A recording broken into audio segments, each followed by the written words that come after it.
হয় নমস্কাৰ, মই এতিয়া আপোনালোকক আমাৰ ধানানাথ ধামৰ যিটো আবেলিৰ পৰিৱেশ মই দেখুৱাবলৈ চেষ্টা কৰিছোঁ আৰু আমি দেখিবলৈ পাইছোঁ ইয়াত বিভিন্ন জেগাৰ পৰা শ্ৰদ্ধালুসকল আহি ভিৰ কৰিছেহি। ইমান ভিৰৰ মাজতো আমি এটা কথা লক্ষ্য কৰিব পাৰিছোঁ যে ইয়াত সকলো ফালৰ পৰাই যেনি চাওঁ আমি সেইফালে গোটেইবিলাকে চাফ চুতৰা, ক'তো অকণো লেতেৰা দেখিবলৈ পোৱা নাই। আৰু ইয়াত দিনে ৰাতিয়ে যিটো অসংখ্য ভাণ্ডাৰা খোৱাৰ ব্যৱস্থা চলি আছে, এফালে খুৱাই খাই আছে, এফালে যোৱাই গৈ আছে আৰু লগতে ইয়াত দিও পঠাইছে সকলোখিনি। সঁচাকৈ ইমান ধুনীয়া এটা পৰিৱেশ বা এনেকুৱা এটা ইয়াত সঁচাকৈ আমি যেনিয়ে চকু ফুৰাইছোঁ তেনিয়ে সকলো দিশৰ পৰা চাফ চিকুণৰ দিশটো সঁচাকৈ লক্ষ্য কৰিবলগীয়া। আমি এনেকুৱা এটা দৃশ্য হয়তো আমি অন্য জেগাত দেখিবলৈ নাপাম। এই প্ৰথম আমি দেখিবলৈ পাইছোঁ য'ত নেকি আপোনাৰ জগতগুৰু তত্ত্বদৰ্শী সন্ত ৰামপাল গুৰু মহাৰাজৰ ধানানাথ ধামত আমি দেখিবলৈ পাইছোঁ। সঁচাকৈ এটা আমাৰ সমাজৰ কাৰণে বহুত ভাল বাৰ্তা এটা আগবঢ়াই আনিব। হয়, আমি এই সন্মুখত আমি দেখিবলৈ পাইছোঁ জোতা ঘৰ আৰু তাৰ আমি গৈ অকণমান ওচৰলৈ গৈ আমি আপোনালোকক দেখুৱাবলৈ চেষ্টা কৰিম ইয়াৰ ব্যৱস্থাখিনি। বলকচোন মোৰ কেমেৰামেনৰ লগতে আপোনালোকো।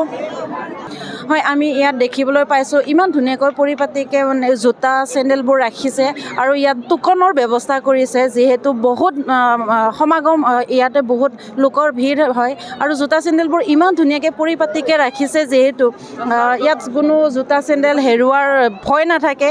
যিমান দিনলৈকে থাকে তেনেকেই জোতা চেণ্ডেল ৰাখিব পাৰে।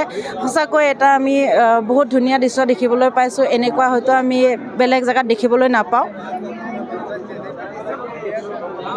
হয়, আমি সদ্যহতে দেখিবলৈ পাওঁ এনেকুৱা সমাজত বা মিটিং ধৰক আপোনাৰ মঠ মন্দিৰত গ'লে জোতা চেণ্ডেলবোৰ বিশৃংখলভাৱে পৰি থাকে, কিন্তু ইয়াত আমি দেখিবলৈ পাইছোঁ তেনেকুৱা একো নাই।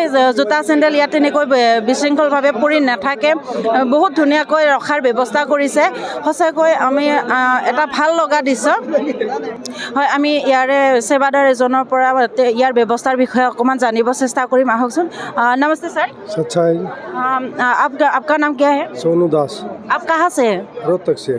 आपका जो इधर सेवा मिल रही है, इसकी सेवा जो व्यवस्था है इसके बारे में कुछ बोल लीजिए। ये गुरुजियों ने जो भंडारे पे व्यवस्था बनाई है जूता घर में, जो भगत भाई और जगत भाई आते हैं उनके लिए जूता जैसे गुम ना होए, कहीं भी निकाल देते हैं भंडारा करने के लिए, कहीं पे भी गुम ना होए।